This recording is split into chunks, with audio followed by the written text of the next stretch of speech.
Ladies and gentlemen, my name is Nathan. I am one of the 3 co-founders of the Election Truth Alliance, and this is your update for all that's been going on and what we are doing and going forward plan-wise.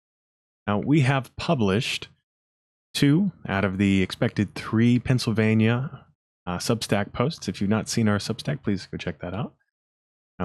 We have also recently did a sneak peek and released the data portion on a live stream with Jessica Denson. So this is for Pennsylvania. This is looking at what actually is occurring at the precinct level for 3 counties in Pennsylvania, and we're seeing a potential concern of manipulation where as voter turnout increases, a certain party is gaining votes that doesn't really seem to make sense in election day, but we don't see it in mail-in.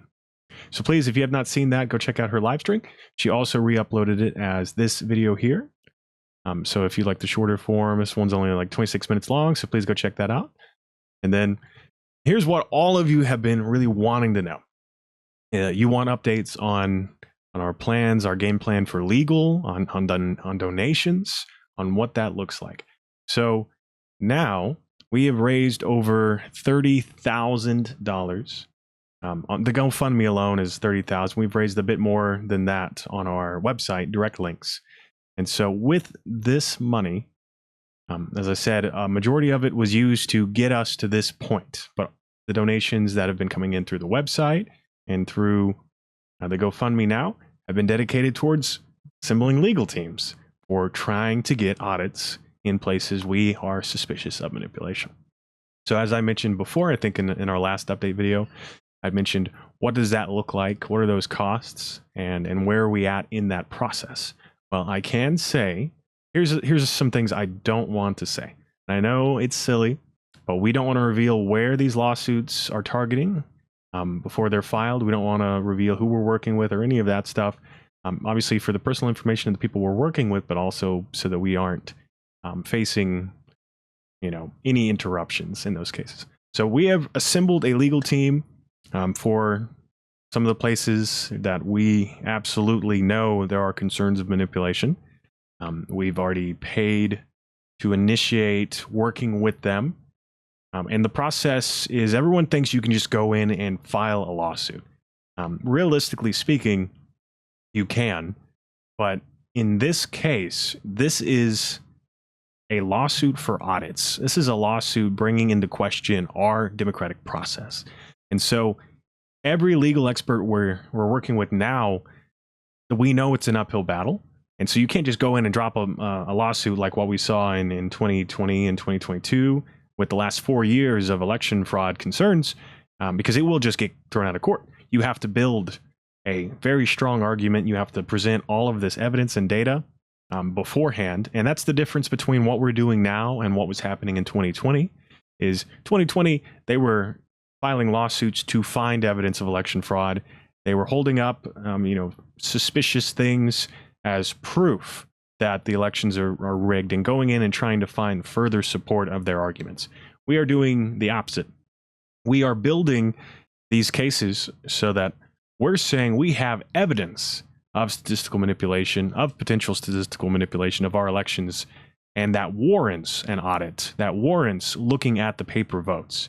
We're not going in to find excuses. We are making sure our elections are safe and secure by doing this because the states haven't done sufficient audits, because no one's been looking at this.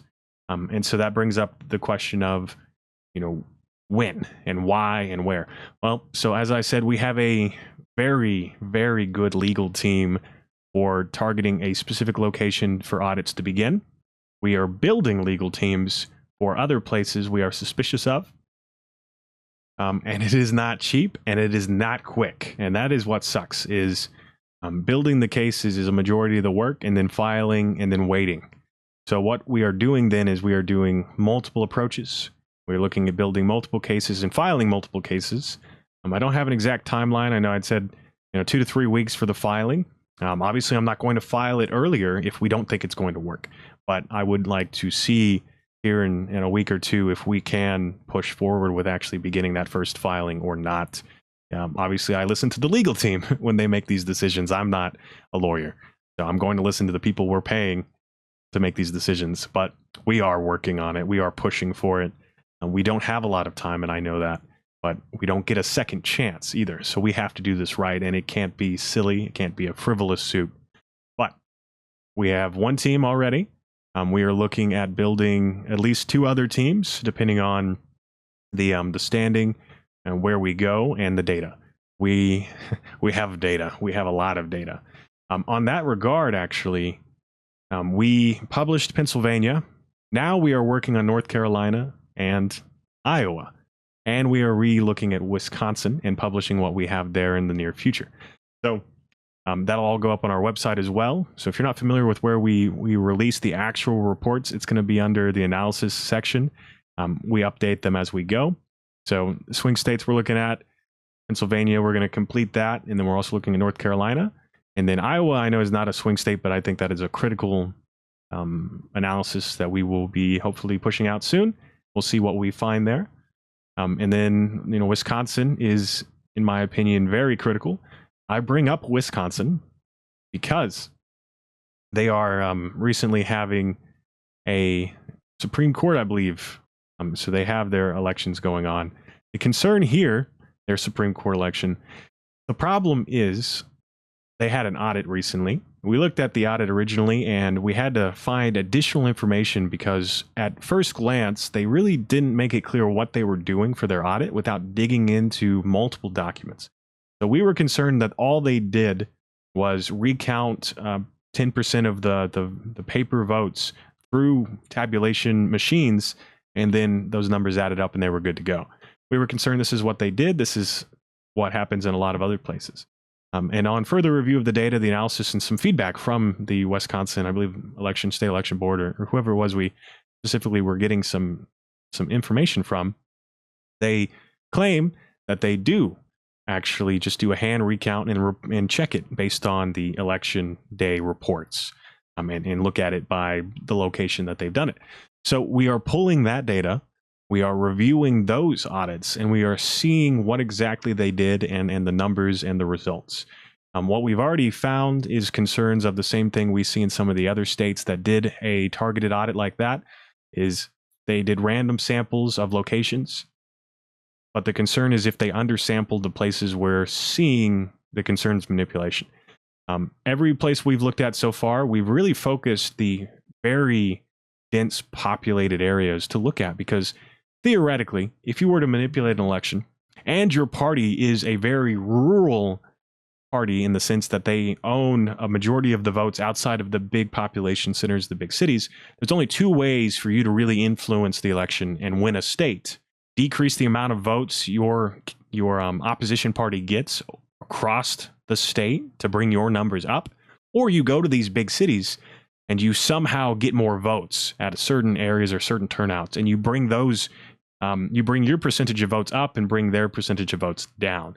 And so what we're seeing is in these very dense areas like Clark County for Nevada, like Philadelphia for Pennsylvania, we're seeing concerns of manipulation occurring there, where the Republican Party is gaining votes as more people are turning up to vote.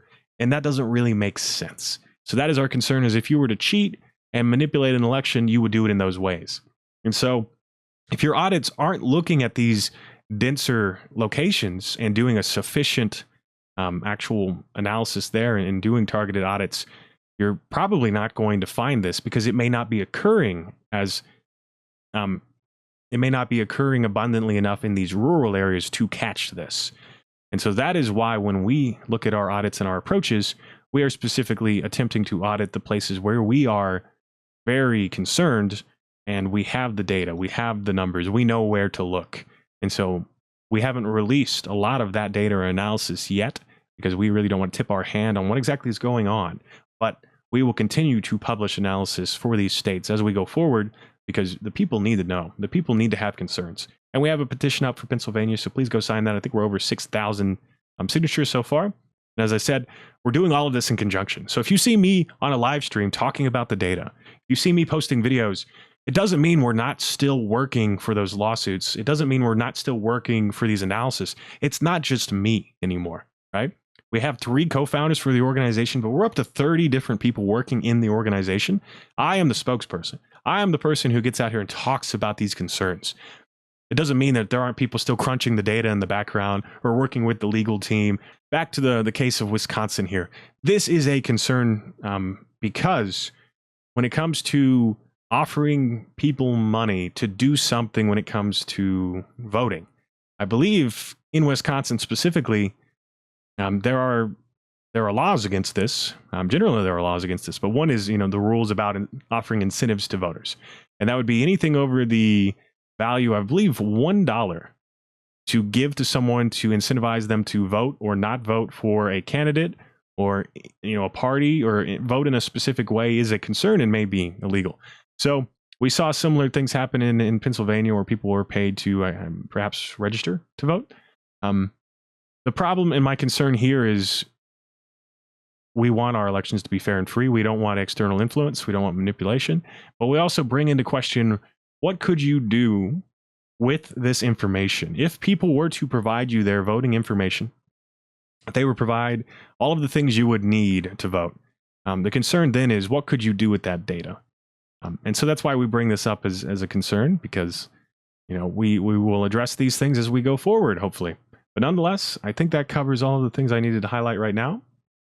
As I said, we are growing our team quickly. So if you want to help us, right, it's easy to criticize people as you watch them try. Volunteer, help out, right? You don't have to donate. I hate asking people for donations, but I understand this is, if anything, this is a cause to donate for, because we are doing the work. We are putting in the time. People have come to us out of the willingness to make a difference, to fight for our democracy, to find answers. And it's not just me. We have amazing people who have fought to get us to this point.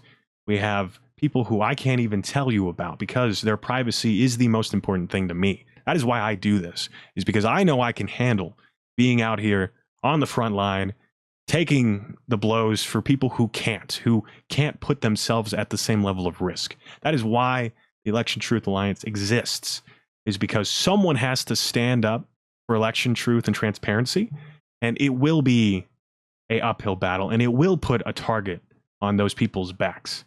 But I am willing to fight that fight because no one else is, and it's got to be someone, and it's got to start with us.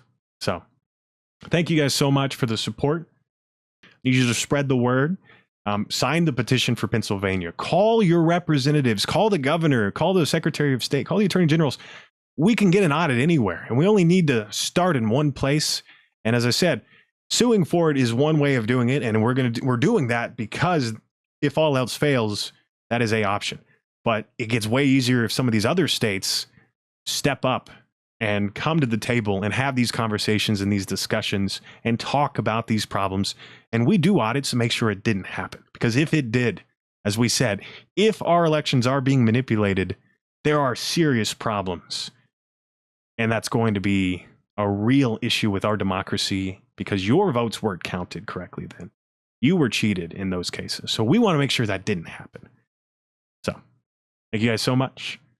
We will have so much more for you in the near future. Thank you.